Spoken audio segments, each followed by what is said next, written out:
Husto na ang satsat!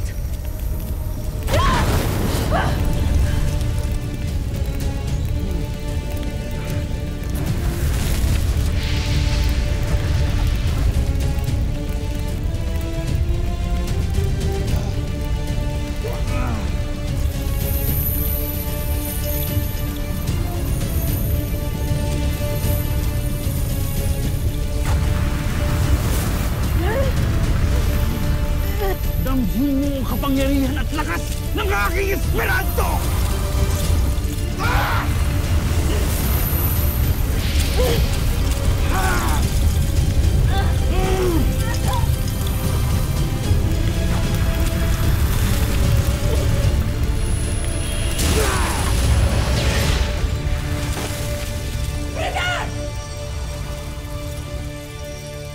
Itigil mo na ang iyong kahibangan, Saur! Hindi ko nais kalabanin ang karamihan sa inyo sapagkat wala kayong halaga sa akin. Tanging ikaw lamang, Pirena, ang nais kong makausap. Ibigay mo na sa akin ang brilyante ng apo.